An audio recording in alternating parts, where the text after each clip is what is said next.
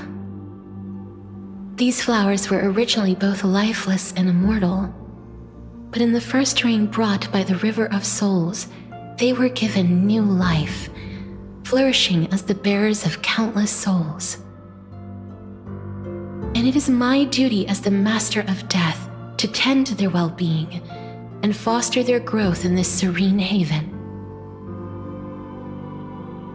Similar to the structured cycle of life and death in the mortal world, these flowers too shall wither and fade, returning to the earth and then ascending to the sky with mist and tides. Eventually, they will descend to the mortal land as gentle rain. Every soul undergoes the perpetual cycle of reincarnation, albeit in varied forms, until the world meets its end. Yet, sadly, there's no time left for Emporius to wait for when the flowers bloom again. Now, death is the power at my fingertips.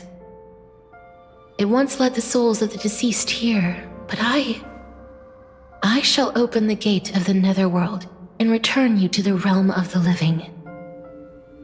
In exchange, please take the core flame of death with you and complete the flame chase journey. Do not let our work thus far be in vain.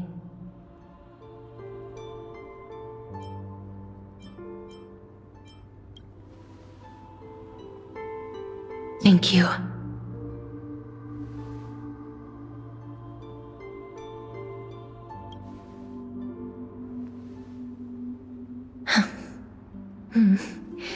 Just like the other demigods, I will stay here and embrace my destiny. That being said, it is not easy to guide a lost soul back to the mortal realm. The whispers of death are sweet and alluring. If your determination wavers, you will succumb and be forever ensnared by the netherworld's grasp. Please consider this a one-time exception. I will do everything in my power for the flame chase journey. And for your life, the only life I can save.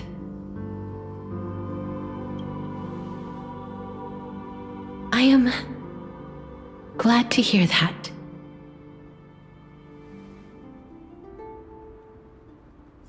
Over here! Keep moving forward and don't look back. I believe in you.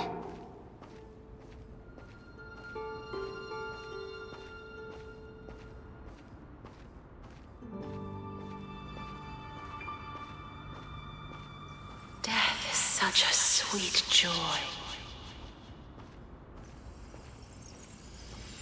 Just forget about all the hardships.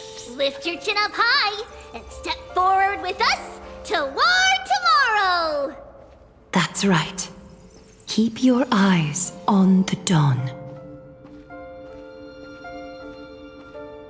Onward. Show me your courage. Partner, we shall become heroes together. Almost there.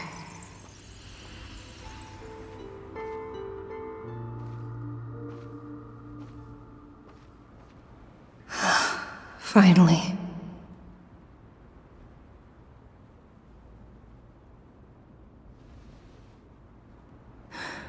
Thank you, Castris. Since I've already made it to the end, maybe I can have one last glance at that sea of flowers.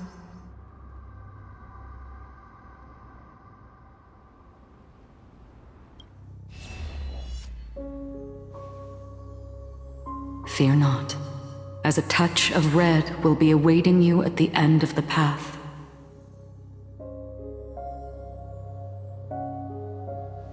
It'll guide you and illuminate the way out.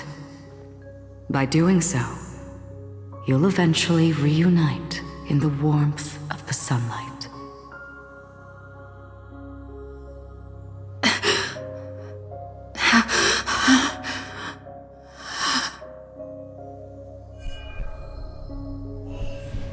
What's this? What in the world are these shadows and voices? All of this is proof that you once lived. Your soul, your memories, the years you've journeyed through, and the path they revealed, leading you back home. So, continue onward. Do not stop moving forward, and do not let her sacrifice and the support of all who have stood by you be in vain. Over here, friend! Take my hand. Let's go home.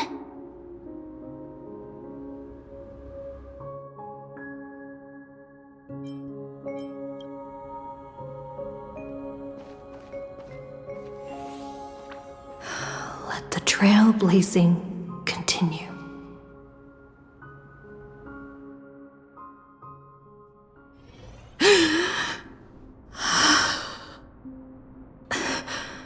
I'm back. At last. I knew you could do it. Your soul is still perfectly whole, as if some kind of force is trying its best to keep it together. Is it Ornyx's final blessing? Or is it a miracle of your own? It's truly incredible. Such a strange surge of familiarity. So hard to describe. Perhaps it is fate, once again fulfilling its own design. Or perhaps it is the laws from beyond the sky, so familiar to you, that intertwined our fates long ago.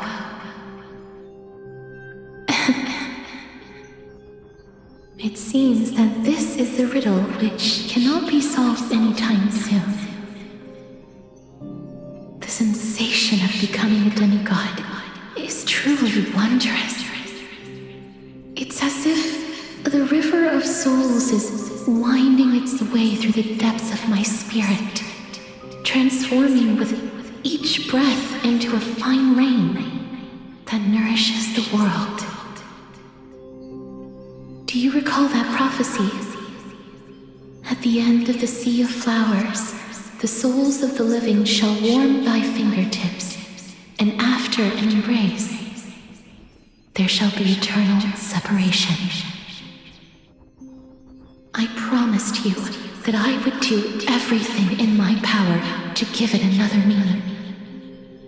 Now, as I stand as a demigod and destiny draws to a close, I can finally end it in a way that is as beautiful as it deserves. The wish I once sought but could never grasp is now within reach. In this brand new world, every blooming life will lift its arms in celebration and recount the profound meaning of this very instant. Every touch, every embrace we share will never again be an ice-cold loss. They will radiate with an intense warmth, sowing love far and wide throughout the land.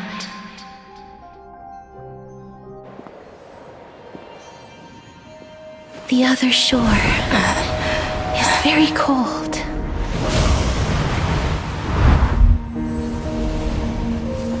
May I borrow your warmth one last time? Thank you for fulfilling this wish of mine. place I'll be going to is what humans call the Land of Sorrows. But with this heartbeat and the residual heat of this embrace, I shall turn the nether realm into a gentle place of rest.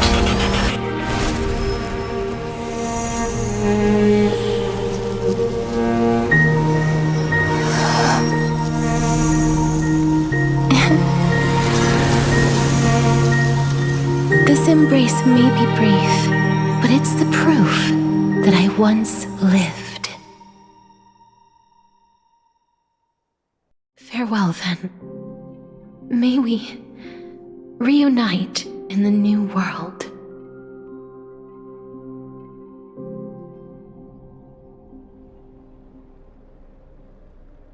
That grand and absurd performance was what you've been seeking your whole life?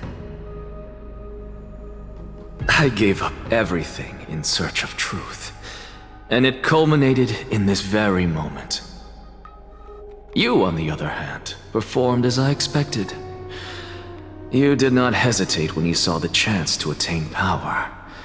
It's as if you crave power, like a fly craves rot. Those are your words, not mine. But what you said at the end, did you already know what I had planned for Thainan? I may have lost an eye, but my vision is clearer than anyone else. You've nearly exhausted your humanity. You're no different from my current state as a walking corpse. That's true. I've long since burned to ash over the past 1,000 years. Only he is capable of unleashing a raging fire that rivals our final great enemy, Aquila. So, this is our last chance. How about we let go of the bad blood between us? May I resonate with your core flame, Aglaya? Please do. That's impossible. To persist with your soul thinned to such an extent. You're insane. Just as you fight to lug your corpse onward to complete your unfinished goals, I have my own reasons for doing this. Until Thainan grows into his position as the prophesied leader, I must continue to lead everyone on the flame chase journey. I must keep inching forward, even if only as an empty shell. I've long predicted this was the case, but I didn't think you'd already lost so much. How ironic. We would have avoided so many misunderstandings if you and I had just spoken this candidly before. But casting aside our ideological differences, there is one thing you and I agree on. Thainan. Yes. He was born to be a hero. He understands the hearts of the people, and I can confidently say he is a far better leader than you. Only he is capable of fulfilling your mission. Sadly, he is a man cursed by Nestia.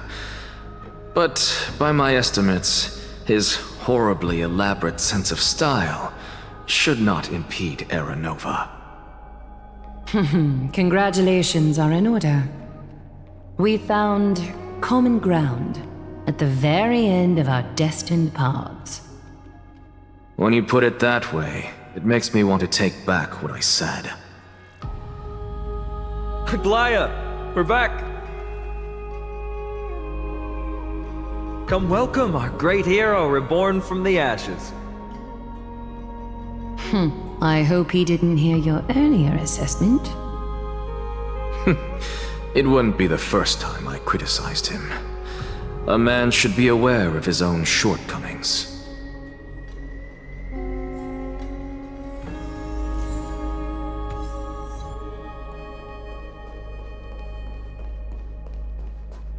I'm gladdened by your triumphant return.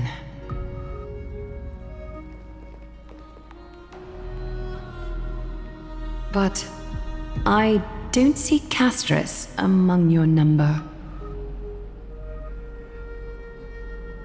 It looks like she not only helped me prove my theory, but helped you fulfill your mission as well.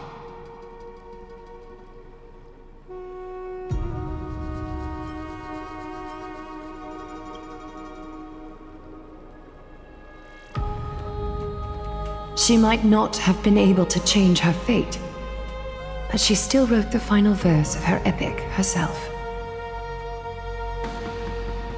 Trinan, please recite the prophecy for us. Trailblazer, please surrender that scalding cool flame for us as well. You are the only life she ever saved by her own hand in her 1,000 years on this earth. I believe no one is more qualified for this noble task.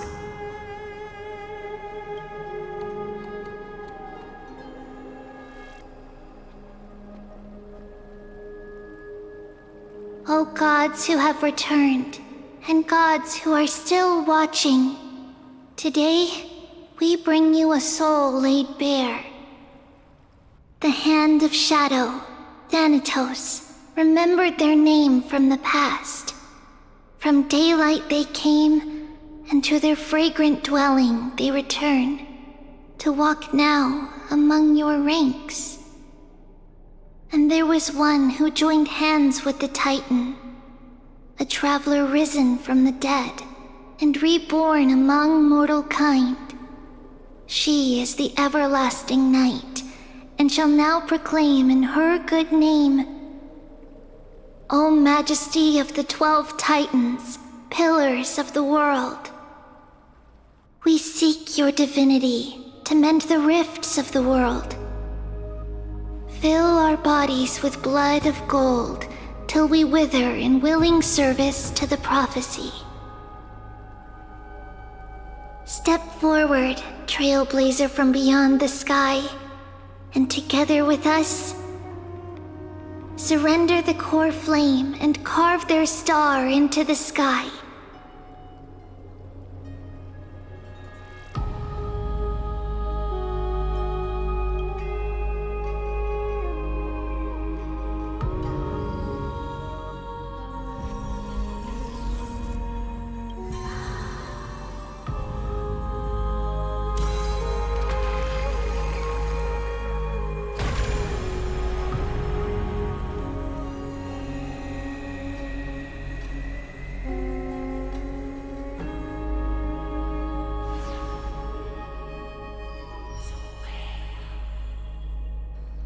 A constellation for death. For life and death, to be more precise.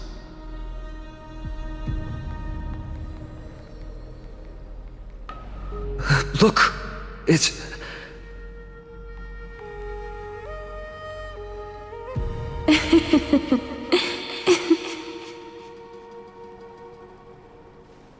Is that Castorus? No, it's only a divine echo. I think she's here for the trial.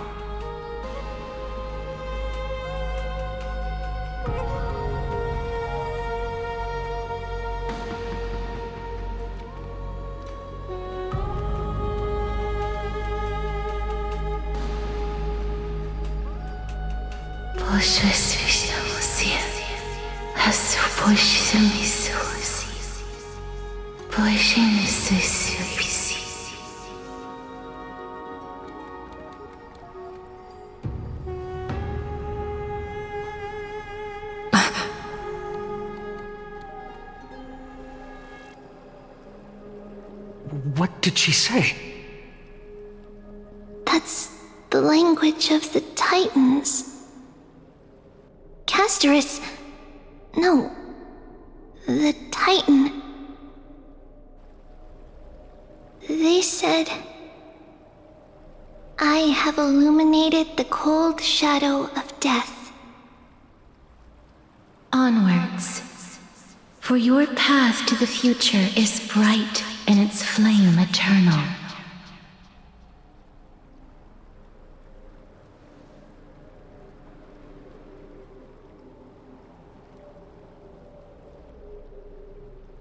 you not forget.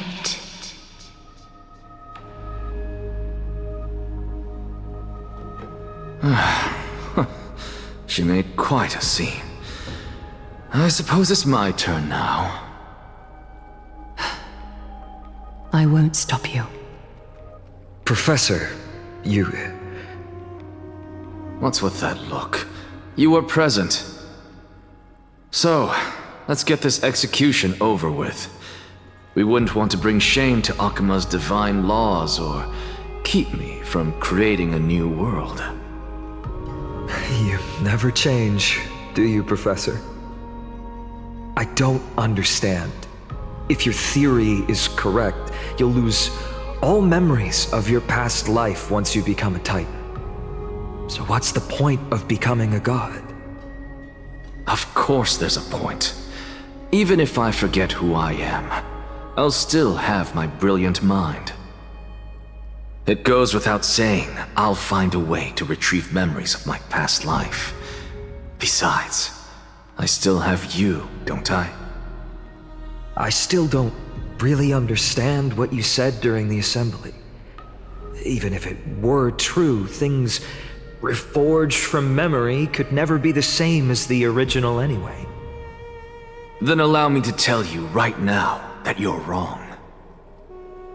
What exactly are we? My answer is that the Chrysos heirs are the future Titans and vice versa. Of course, this answer only applies to us. So, what are we when it comes to regular mortals? The very essence of the world, our souls, are tiny invisible seeds that hold records of each person's memories of the world. And we are the buds that sprout from these seeds to grow into great trees. Is that what new sporism means? Correct. Once our physical bodies are born, we become new extensions of the world. From there, we plant our seeds into someone's memories and then scatter them into the hearts of countless people in the future. Just as seeds are affected by their environment, so too will our appearances differ across memories. But the partial memories we carry will always be the same, because that is just how the world is. To destroy our very existence, one must destroy the world itself. But we have someone who will still live on with his perfect memory. That person is you, child of Kefali. This is what it means to be the world-bearing Titan. So, carry everything of this world and live on. Don't disappoint those most precious to you. Don't disappoint Lady Goldweaver. And especially, don't bring dishonor to my theory. Anaxa, I swear to you, I'll lead everyone to our reunion in the new world. Good. That is all I have to say. Farewell, everyone. May we meet again in the next life. Farewell, great performer. May Circes safeguard your thoughts. May Circes safeguard your thoughts. Are you satisfied, Honorable Titan? Very. I hereby swear I have borne witness. Anaxagoras of the New Sporists and the Grove of Epiphany has successfully overcome the trial of reason. Thus, I shall confer upon you these words. You shall transcend the peaks of purity and return to corruption and hardship. Oh, so that's a god's prophecy. It sounds like you just rephrased my past, present, and future. Oh, Circes. Is that all you've got? Well, you've already transcended the peaks of purity, and you were never the type to give me any leeway. That is true. But I do still have one question. I knew it. What is it? Maybe we're thinking of the same thing. As you've so boldly stated, we and the world itself live on through the memories of others. If that is the case, whose memories did the very first new spore sprout from? How should I know?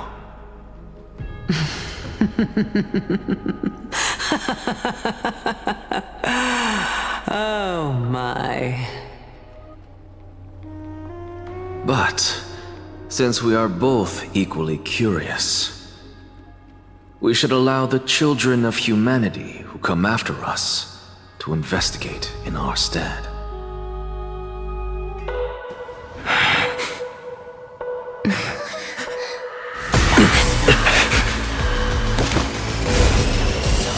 Rejoice, Circes.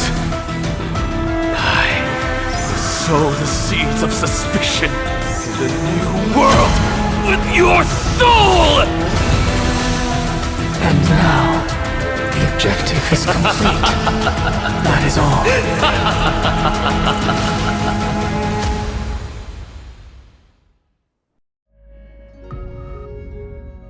Thankfully, she's still alive. Was March 7th also in this condition when she was first rescued by the Express?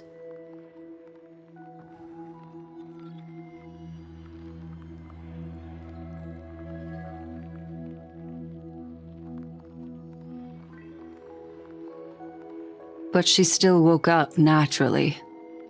Looking on the bright side, that might happen this time as well.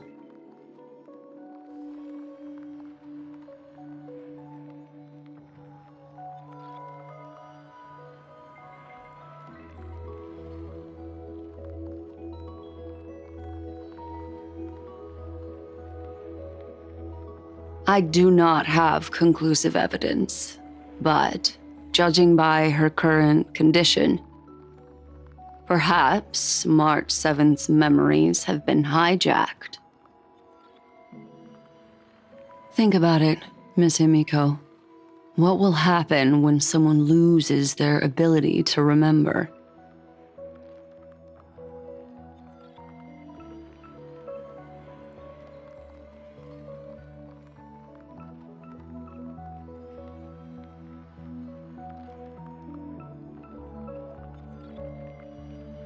Unfortunately, short-term memory is an entirely different concept from the inability to remember.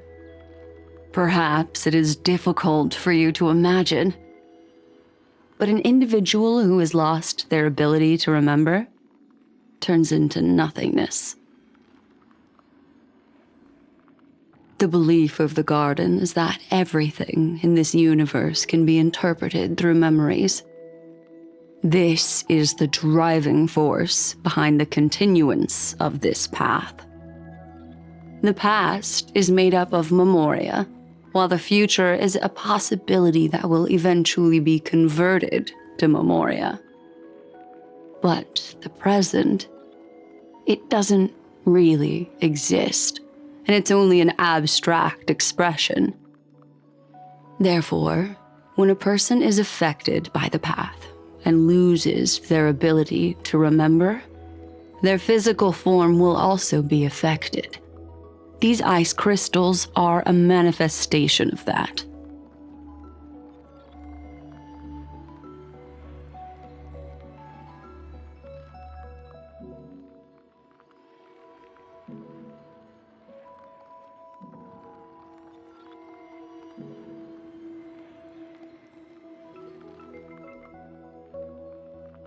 Is Miss Himiko suspicious of me?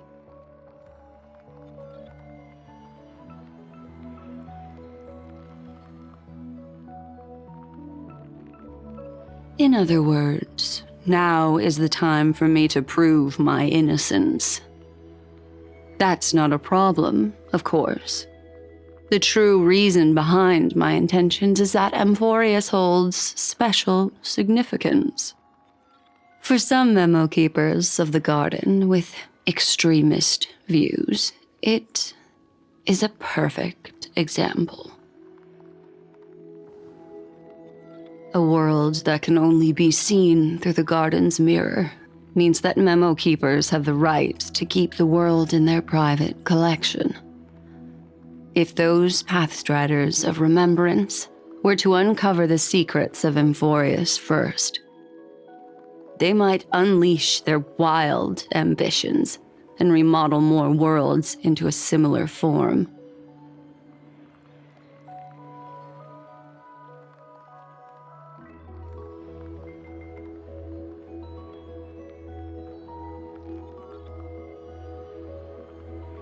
I chose to remain quiet before because I did not want to involve you in the garden's internal conflicts.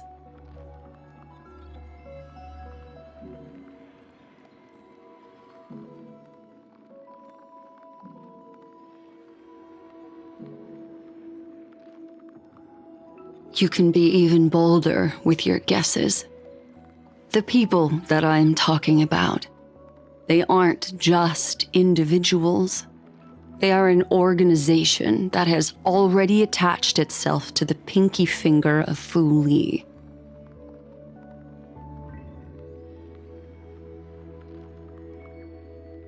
I cannot be certain, but at the very least, they are capable of doing so. I am deeply sorry about what has happened to March 7th. But the deal that I propose still remains a fair one. Amphorius is still an excellent destination, and investigating further might allow us to uncover the truth behind the accident. Miss Himiko, the wisest choice right now is for us to continue cooperating.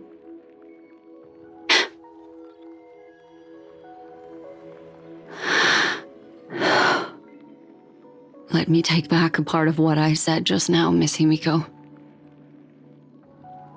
Although we indeed struck a deal, it seems like I have involved you in some unforeseen danger. Please accept my deepest apologies.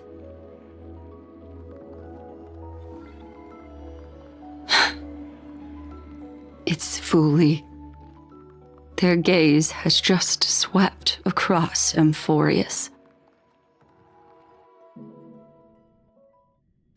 Oh, how interesting.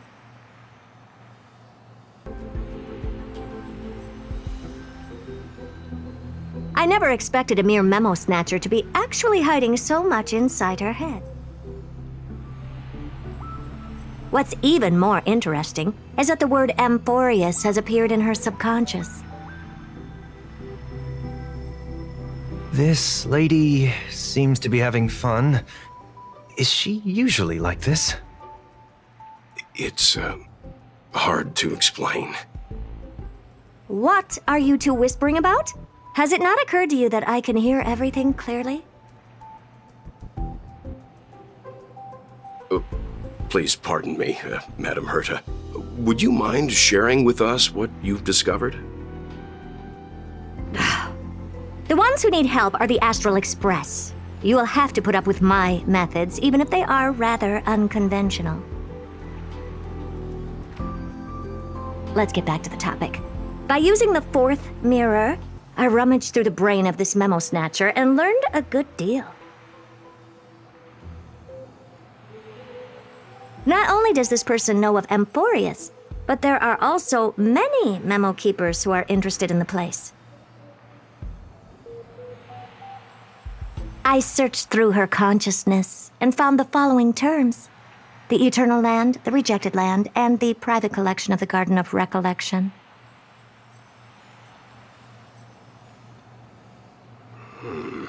It seems like Miss Black Swan is indeed hiding some things from us. Since I'm not able to find any useful clues from the outside, why don't I personally visit this mysterious Amphorius? You're planning to head to Amphorius yourself? Yes, but not in the flesh like you all foolishly did. See these Herta mirrors? With them, I can project my data spirit entity to any corner of the cosmos through spatial warps, without even needing to leave my room. But of course, these corners of the cosmos must be within the coverage zone of inter-astral peace communications. After all, this is collaborative technology. I see. You do seem like the more indoor type. Although that star zone is not within the network of the IPC, the Express itself can serve as a signal station. Come, give me the astral chart coordinates. Then, sit back and enjoy the show.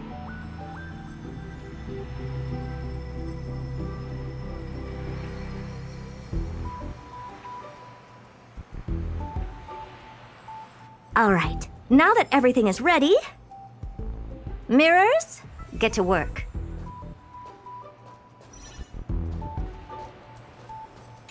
Thank you, Madam Herta. Companions are the lifeblood of the Astral Express. When things are settled, we will repay you for all your help. Well, this young man sure is courteous.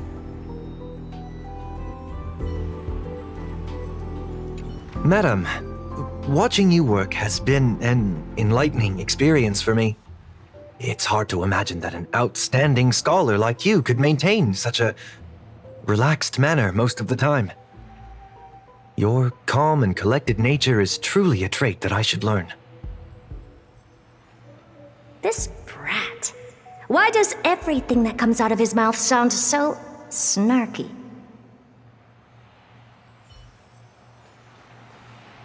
First mirror, input the coordinates. You'll be in charge of the spatial warp. As you command, Madam Herta. The preparations are complete. I wish you a pleasant journey ahead. Second mirror, prepare for the thought refraction. There's still some distance from the Astral Express to the Amphoria's celestial body. You're in charge of sending me over. This time, raise the power to the maximum. Don't be stingy. Oh, okay. I won't fail the mission, Madam Herta. Third mirror, you're in charge of generating the data spirit entity. I'm happy to help, Madam Herta.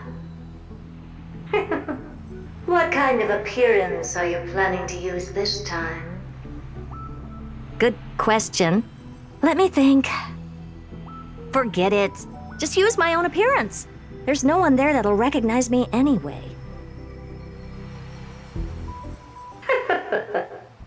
As you wish.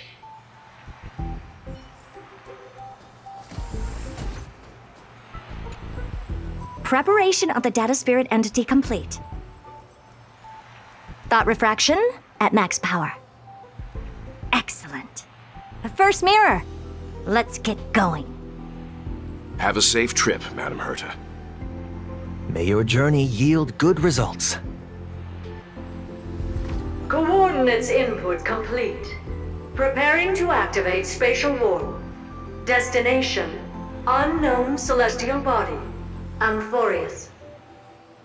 Spatial warp countdown. 5, 4, 3, 2, 1. Warp activated.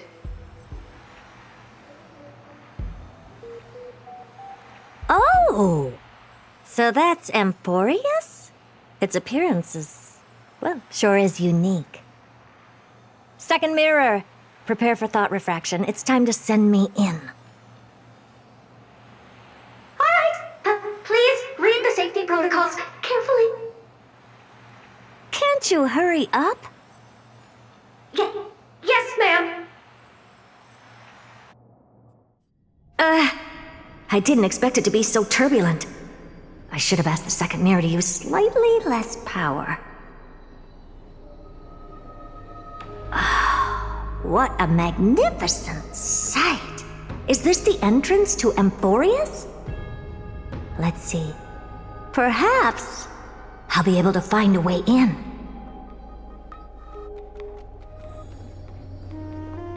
What's this? A statue? It's ugly. I don't like it. Oh, I finally found your traces. How esteemed must you be for the great Herta to come out personally? When we return, get ready to become free labor for the simulated universe for the rest of your lives. What's this? How creepy. Oh, it moves? Who are you trying to scare? It's either a projection or a fake. There doesn't seem to be much to take note of. Now then, how am I going to get into Amphorius?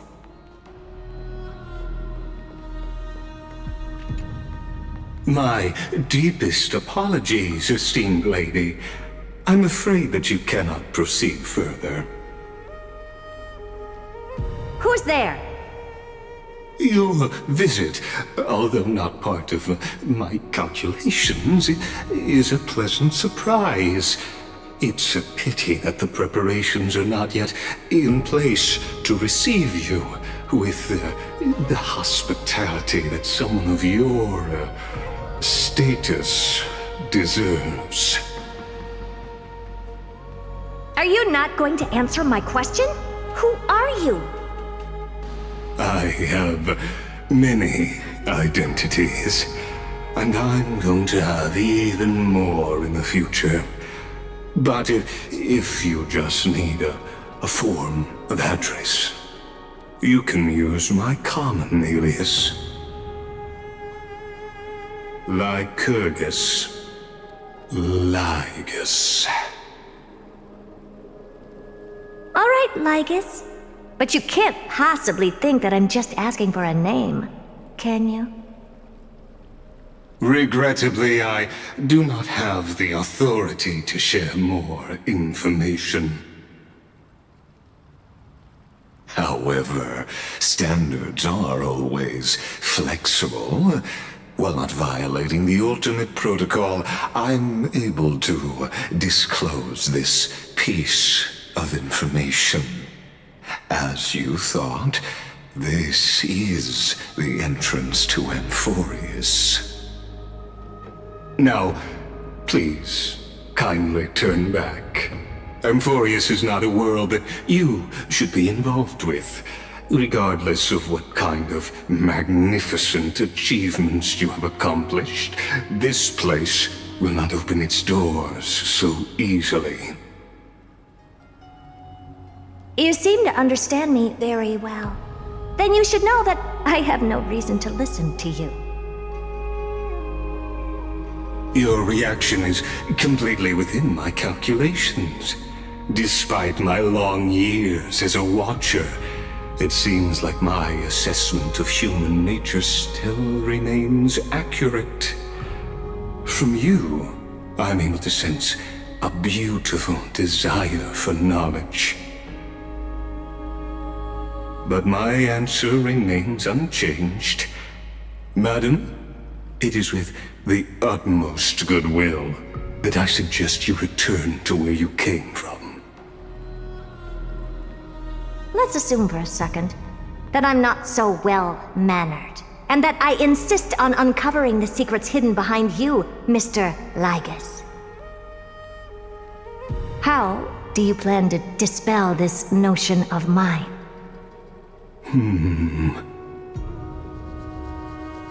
Within the scope of the ultimate protocol, there are 178,244 logic chains at my disposal to convince you. After filtering through them, I have determined that I only require 3 to attain the results that I desire. Oh? I'm all ears. First, For reasons that cannot be disclosed, Amphorius is a completely isolated celestial body. Apart from me, no one else will be able to help you enter. That's not a good argument. Second, if your plan is, as you've alluded to previously, to force me into cooperating by showing hostility, do know that, just like you, I have basked in the gaze of the erudition. I stake my honor, and assure you that, in the worst-case scenario, our mutual destruction will be inevitable. Oh? No wonder I couldn't find a back door. When I did a scan of our surroundings, the safety protocols on you are comparable to Screwy's. How interesting. I assume that you still wish to hear the third logic chain. Of course. Why wouldn't I? Third, even if you exhaust all your means and find a way to break through, you will surely give up once you understand the consequences of your actions. After all, throughout your long life, as much as you'd hate to admit, your conscience has played a crucial role. What a brazen robot. You think that you can actually understand me through your paltry calculations? But since you put it that way, why don't you tell me what these consequences will be? It concerns the third path that is entangled with Amphorius. A path that you and your friends still very much lack understanding of. The destruction. So, if you ignore my warnings and persist in your ways, you will break the shackles of a Lord Ravager. And when that happens, their fury will engulf the cosmos.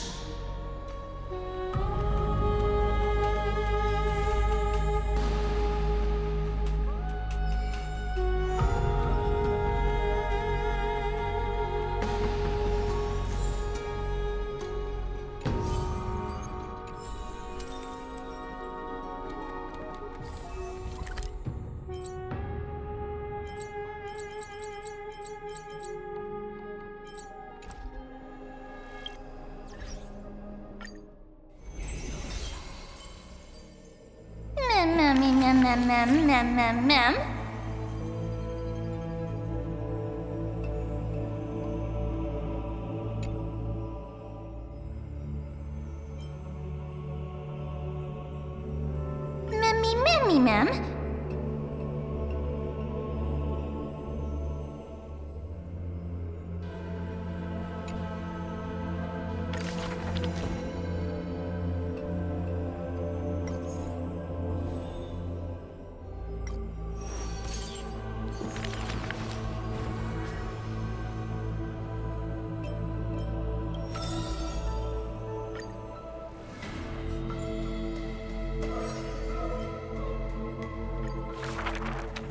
This is a tale buried in history. One day, a student elated in victory dashed around the Grove's territory. I saw the spell the professor carved on his body. The youth with white hair was beside himself in joy. It must be a power most secret, a means for one man to stand against 1,000. That spell was rare indeed, for it was a secret way to overturn a cart of hay.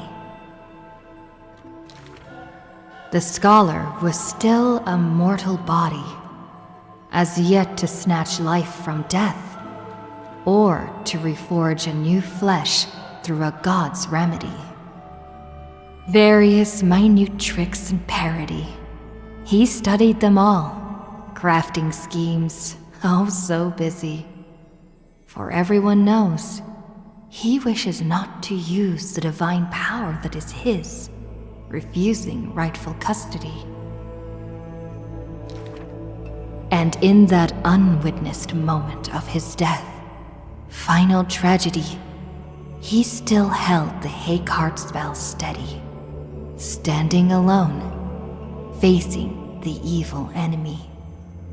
Now, that craft is regarded as a magnificent study, not because of what it was, but because of its purpose, known to everybody. In fact, he once crafted miracles, forging silent servants using soil as vehicle. Though no sentience, they do their job without obstacles, rivaling Titankin in spectacle. However, one day, he suddenly changes his tune. Creation is the Titan's work, and slavery is the Titan's manacle. When imitating divine evil, there's no need to invest reason, most pinnacle. When the servants have all been recycled, he deigns not to explain, fearing to waste his reason or muscle. So he jokingly concludes the questioning with a chuckle. If it's just for odd jobs, students are a better gamble. The way he addresses himself comes from elsewhere. An imitation of a divine machine with some flair. He happily answers 5 questions for those unaware. Knowledge seemingly given with stingy care. For a wise one, 5 answers reveal creation's secrets, the truth hidden and bold. But a fool learns but not, and is left in the cold. Now, inquire. That is in fact the scholar's crafty snare. He hides the answer he seeks behind questions posed by those unaware, doling breadcrumbs as bait to lure and compare, whether the inquirer may be worthy of his wisdom to share. The scholar never looks at laws and measurements, ignoring the flow and shift of time's passage, and uncomprehending students gossip in eager regiments. Why? Obviously, to drag out class time as a statement. The student's answer seems rather adamant. He is panicked by the flow of time, for his work is yet done, yet to implement. The stubborn assistant interjects in a rare display of testament. This man is too arrogant, and he intends to desecrate Orynyx's accomplishments. The passing sage from another school brings admonishment. Outside the courtyard, the gossip flows into the scholar's ear. He silently gives a grade to every question and argument. But none know the true answer, according to his judgment.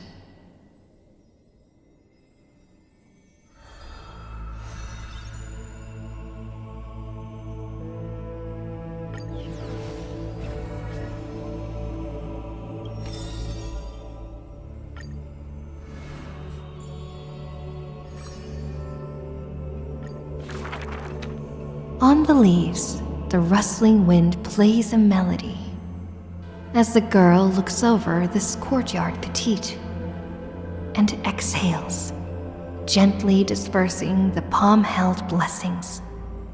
The entire yard is lit softly, like a dandelion bathed in sunlight. Is this courtyard a tad too small? It's okay, Clementine. As long as it provides warmth plenty. The girl makes the courtyard tidy. And in the Evernight lands outside the Holy City, there is now a light curing souls' maladies. The girl's skills can bring forth miracles, but today she welcomes a patient quite special. Welcome to the Twilight Courtyard. How can I help you? The gravely patient shakes their head. The end times are coming, and we all wander more and more. Oh, you may heal our wounds, but you cannot cure despair. The girl watches the patient leave, and her heart swells in sorrow. Clementine, prepare some things with me. I want this place to be brighter tomorrow. The redhead child takes the girl's hands. Long time no see, Hyacinth. Are you here in Akama for a visit, or do you need help from us? The girl recounts her needs. I want some shining things, even if they are considered junk. Multicolored paper bags, crystal clear glass, cottons variously dyed, and jingling wind chimes. The girl brings them back to the courtyard and spares no effort to decorate all around. And when some fireflies wander in, the girl is all smiles. Little ones, thank you for your light. The patient returns here and opens their eyes wide. Multicolored dreams on the rooftop now reside, and the lawns contain the sweet whispers of sunlight. A soft breeze passes with no hint of cold, only serving to wake the playful chimes and ocarinas of delight. Wow, there's light everywhere. What a warm place. The news is soon spread by the grove, and people with empty hearts visit in droves. The girl prepares candies and tea and listens to every visitor's complaints. People say there was once a star called the sun in the sky, but now that star is no longer there. People say that Aquila took away the world's light, but they still left behind a heart bright to illuminate this happy dream in the night. Like the blizzards in the month of mourning, doth calamity fall, burying warmth and dawn's calls. Orderless tides swallow up the grove of reason, and that tiny healing haven is also extinguished, broken and barren. When the girl, far from home, hears of such grave news, the wind brings her a moment of confusion. But it also evaporates the tears that briefly sparkle into being, and the girl still smiles, bright and happy. Soon, the people of Akama see once again the girl collecting more pieces and tokens, wanting to rebuild that pure haven.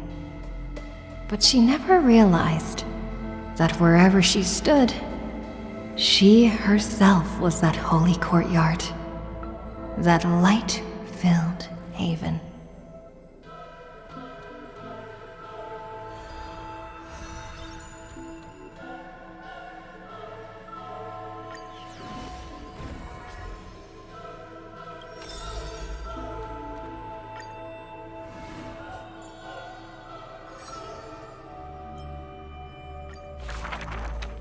Born with an evil curse, her hand dips into lethal cinnabar and white lead to personally decorate the faces of the dead. Her skills are said to bestow beauty on anyone, even transforming their appearance completely. Many skills were born out of her seclusion, but it painted her dwelling in a gloomy vision. Only a select few have set foot in this mansion, and the thief and the weaver were two such lucky persons. The girl converses with all items in the house, with specimens, tea sets, and even pillows in profusion, as if she can hear the responses of these non-living things. I have always lived in isolation. Out of courtesy, this is how I practice my words and actions. 'Tis hard to believe her explanation. Her face when talking shows such a gentle disposition that unless she is telling fabrications, she must regard her partners as mere children.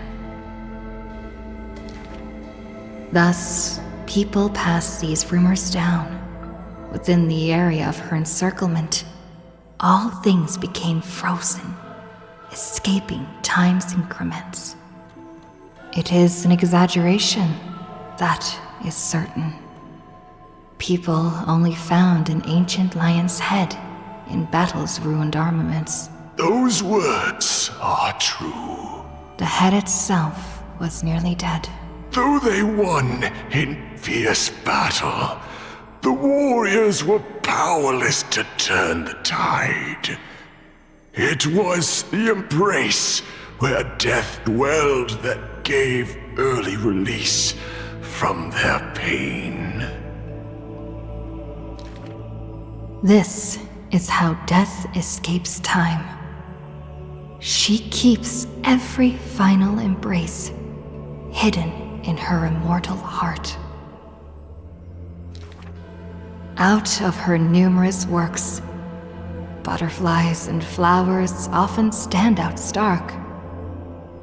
Ignite them, and you can almost hear the maker's remark. Even in death's silence, her sound can still be heard.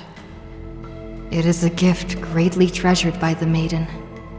Few have the honor to be graced with such work. Only one has the heart to burn such a gift, and the reason she gives is rather far-fetched. I must peer into all fates unknown.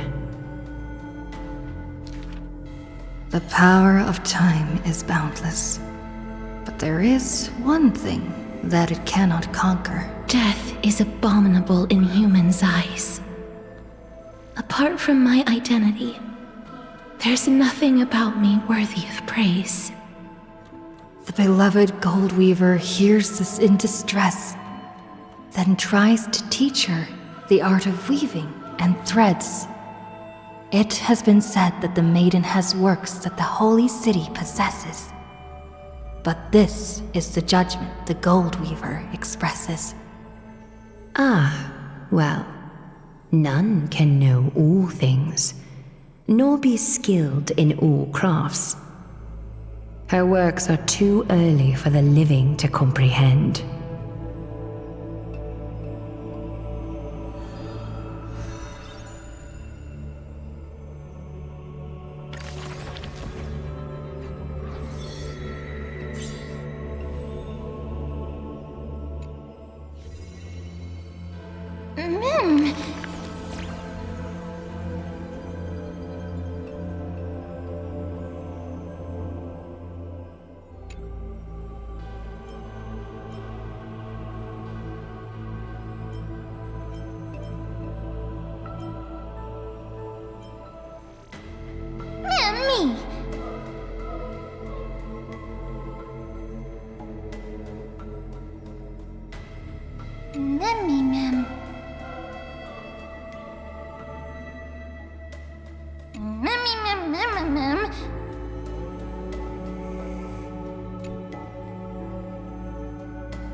Do not make him your enemy, even though he may seem frail and weak. When a valiant warrior from afar assaulted the grove, he shattered their strength with only his eyes and pointing stick. He sent them running, pride cut to the quick.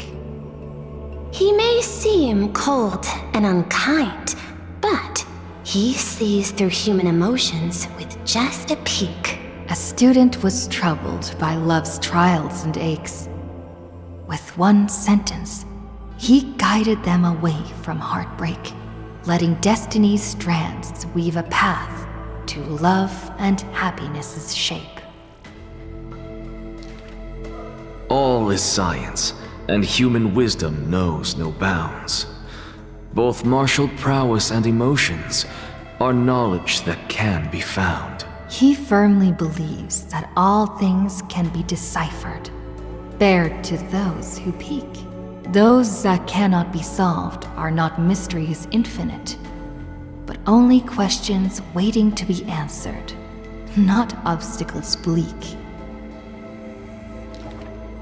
For those who only protect themselves, the world cannot see their intentions.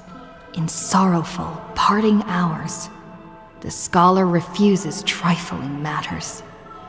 Isolated in a corner of his library, he fiddles with instruments of crafters. Colleagues suspect him of creating new blasphemies, while students believe him to be making new miracles of mastery. The curious one's gaze through the window beholds, seeing a small wooden bird on the table, wobbling in comfort, swaying in the scholar's hand, an endearing cohort. I ask him, seeking his motive for this effort, but the scholar, usually so quick to retort, refuses to answer, seemingly coming up short. Creatures that through his hands pass, all change their functions, invoking wonder peerless. He once removed his hat as others witnessed, then walked on the hat over water with success. They also saw him light a flare, fearless, instead creating chilling cold air, not so harmless. That bird was once a toy, and now his messenger. Or perhaps still a toy. That is the magic trick of his success, and one of his teachings that he will profess. Nothing in this world is ever born fixed. The far-seeing must be far in thought. His teachings are like prophetic delight, yet he opposes prophecies with all his might.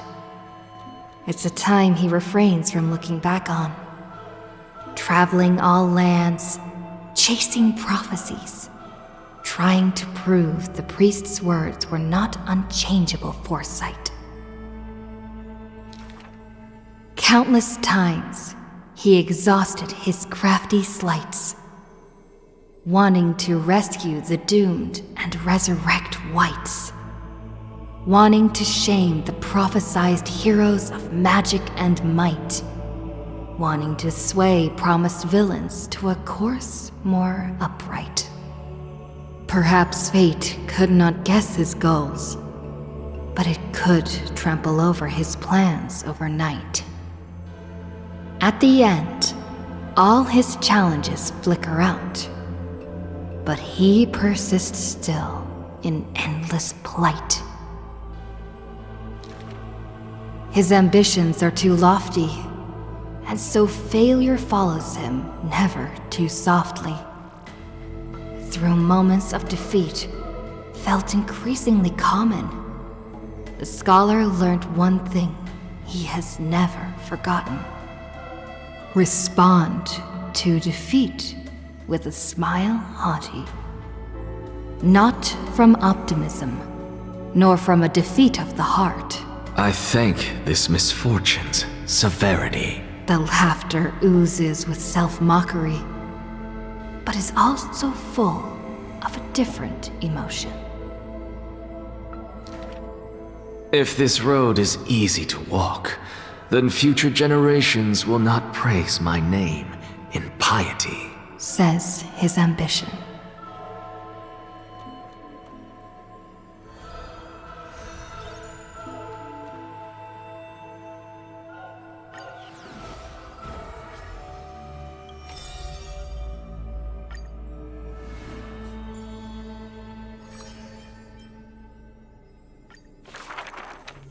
In the past, when strife swallowed the earth, and schemes disrupted the hearts of friends, the maiden who was yet a weaver was wrapped in a cocoon most grand, untouched by the storms sweeping through the land.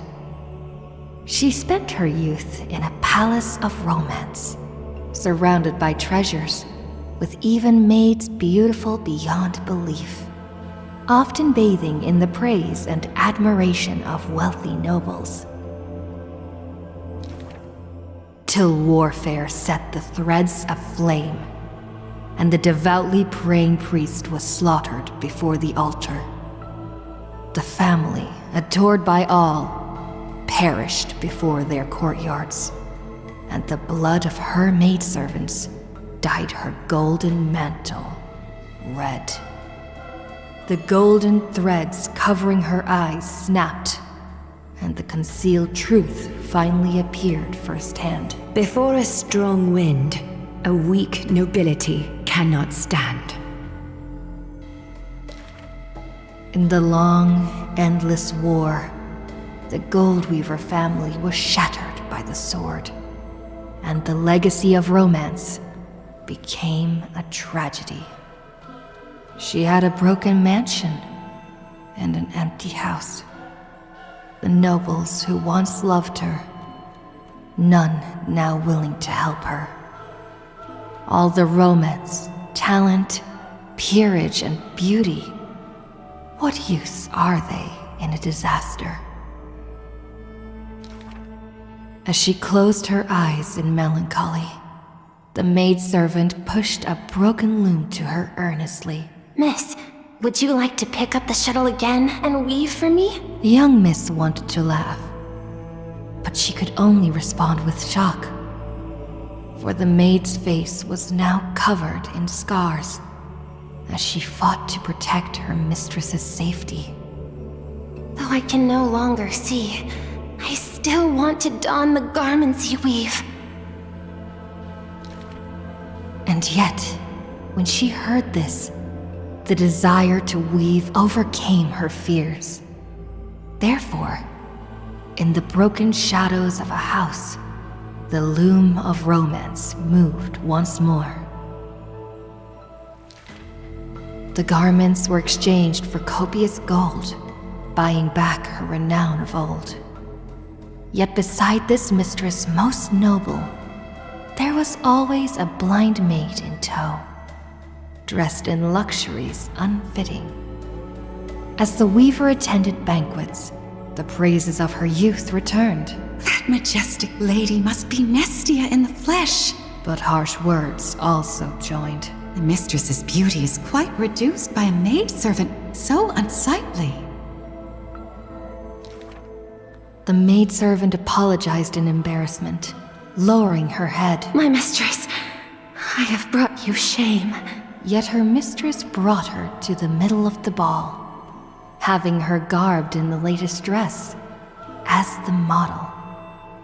She now knew that praises and ridicule were both untrue.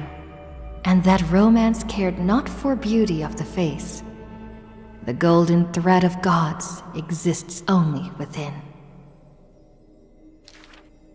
She is no longer that helpless girl.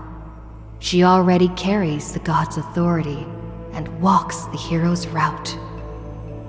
But she still cannot hold back the calamity of strife. The unsightly maidservant blocked the dagger aimed at the mistress's soul, and blood once again dyed red something she wove. That was the last time in her life the maid's face she clearly beheld. When sewing the death shroud, she could not control how her fingers shook, often pricked by the needle sharp and acute. Thus that pristine white cloth wept with tears of blood and gloom. And when the day of the funeral came, she saw the commoners' endless graves, and the nobles dressed in silk, frolicking in the groves, and sadness overwhelmed her in droves. Is this the destiny unleashed for their act of chasing God's core flames? She kneels before the divine statues and prays to Nestia of romance to look at these garments soaked in blood from the flames of war. Why are those that appear so fair in fact ugly in truth? Why do faces unsightly contain souls cut from noble cloth? Why can the blind see the light? And why do those with eyes only see night? The dying god remains silent. If you no longer have the power to see, then with my destiny, she grasps the burning core flame. I'll exchange for eyes that can see everything. Warm liquid flows from her eyes that now see all. In that instance, she is sure that she saw the manifestation of beauty.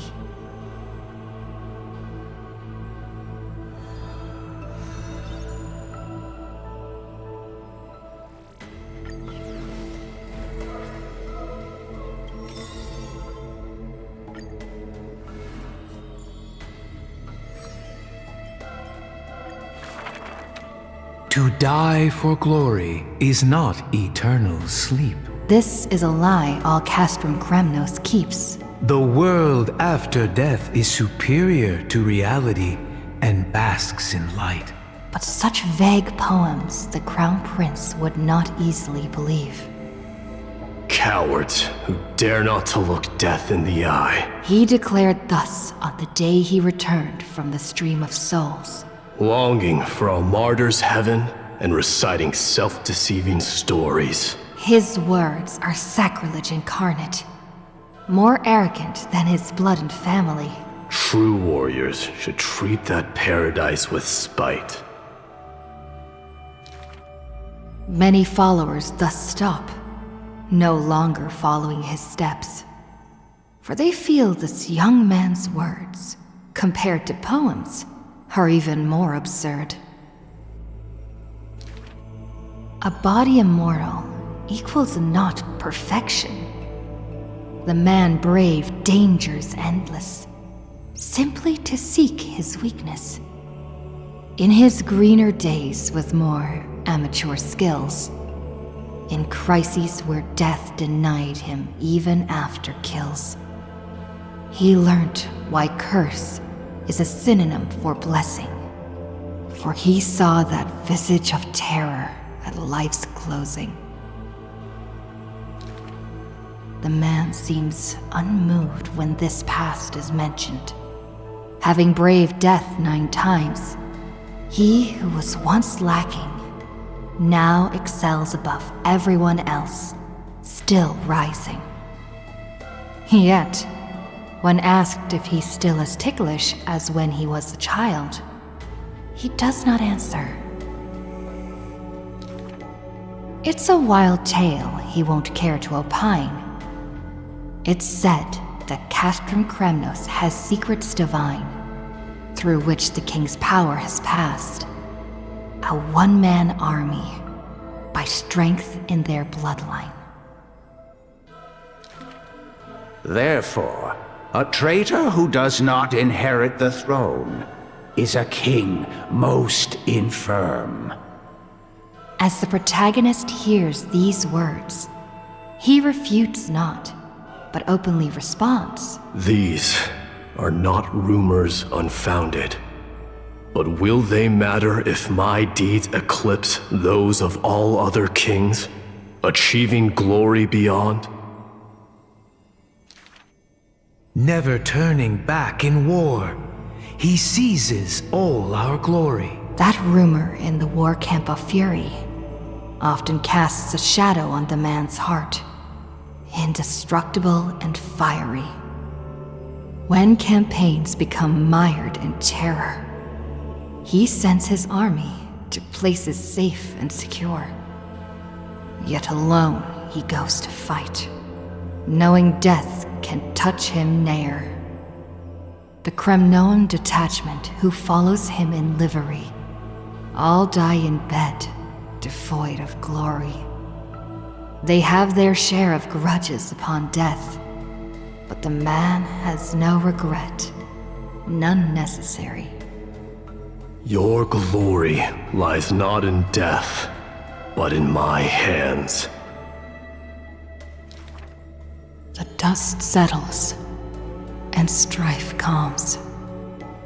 A deathly quiet covers his father's realm, and the man, alone, returns home. A question seems to sound from shadows of the past around. Did you already walk that flame-chasing road, O King?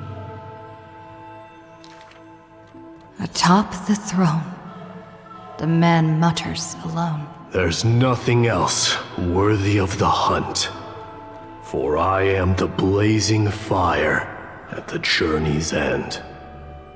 As it has been foretold, he killed the king to become a king, and killed the god to become a god. His eternal destiny is to be crowned in blood.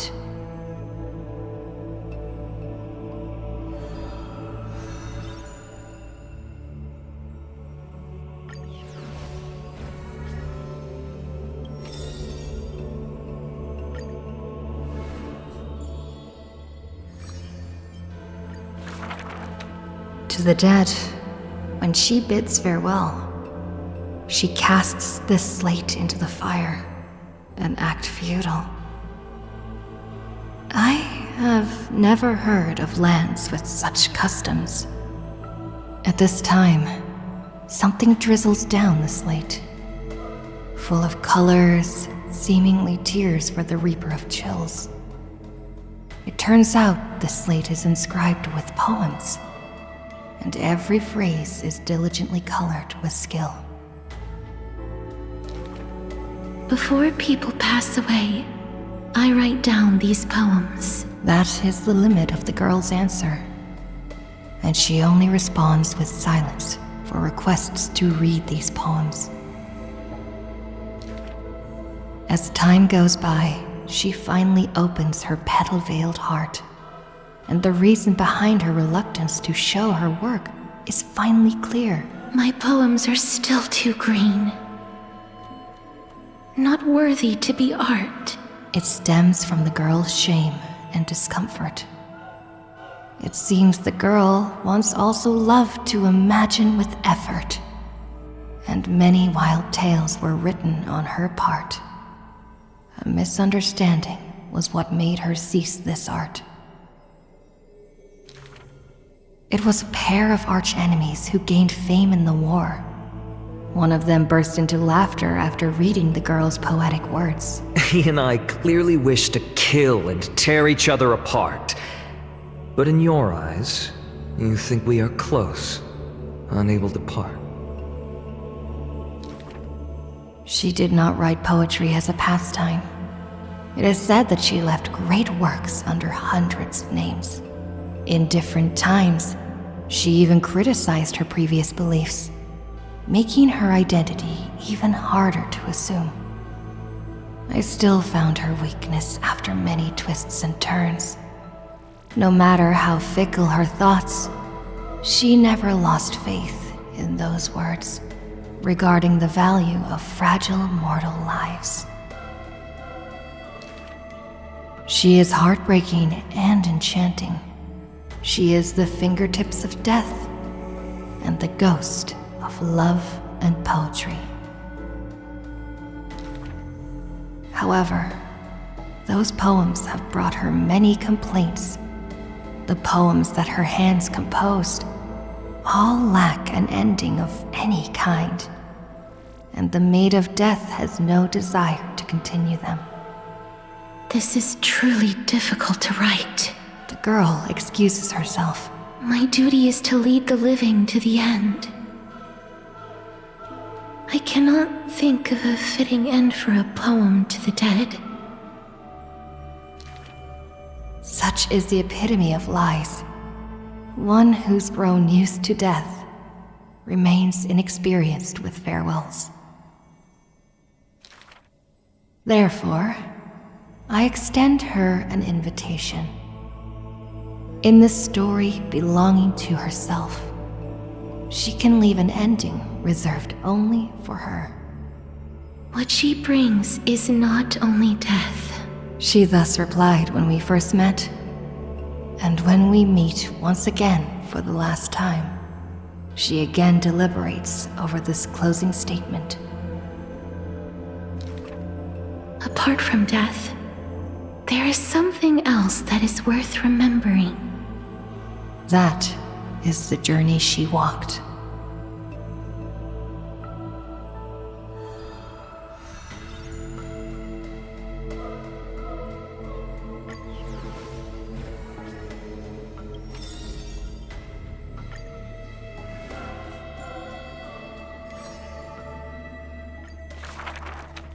A thief tells a few stories.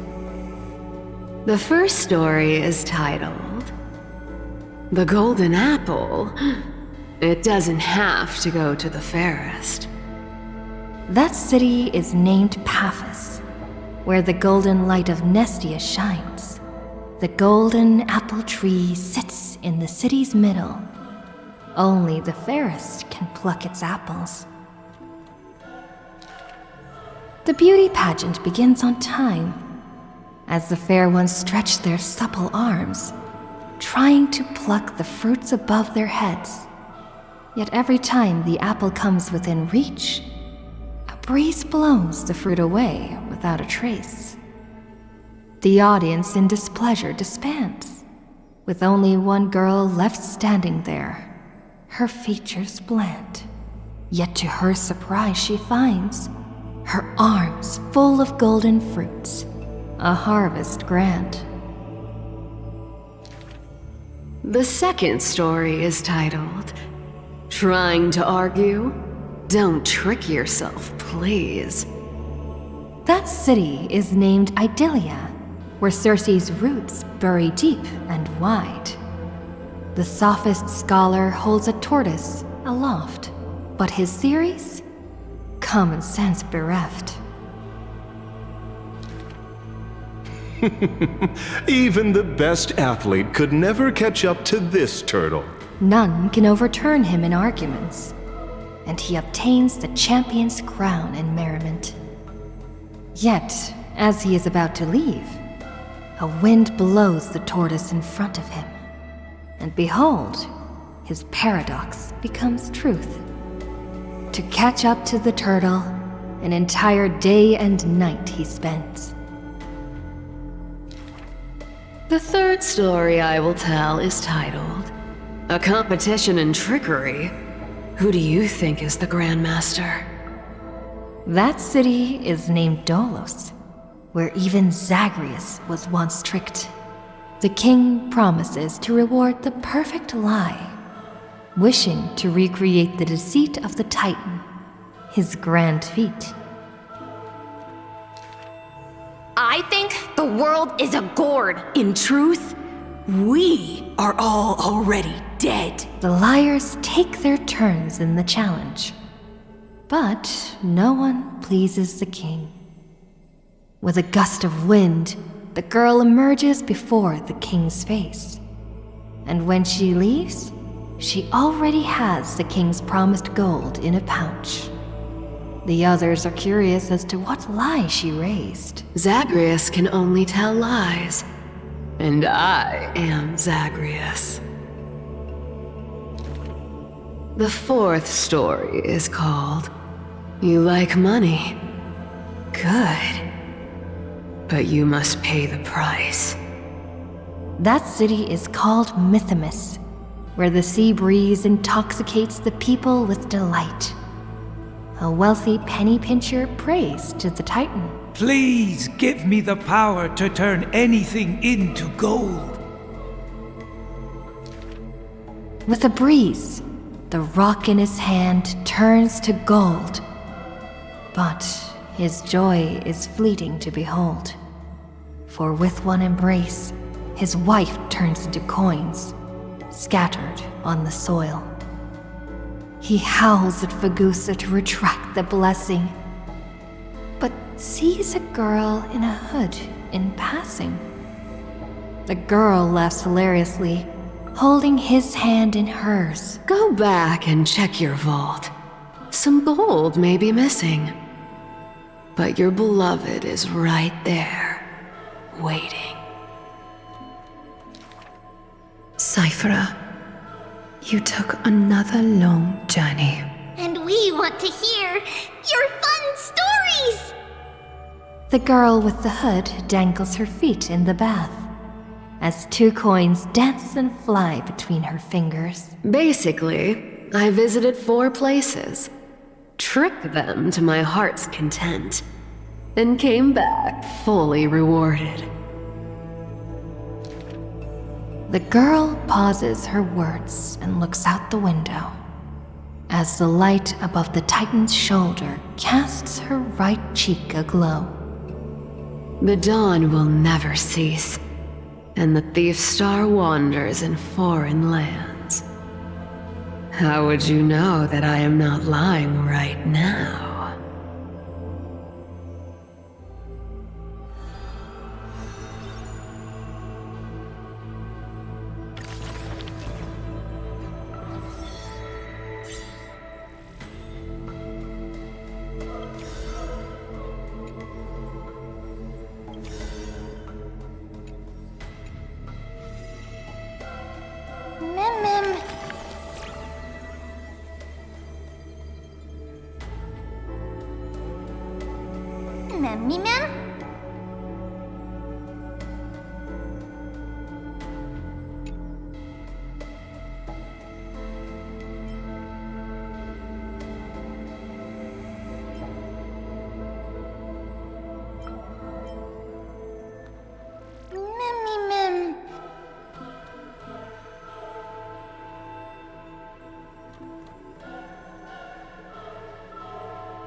Mem.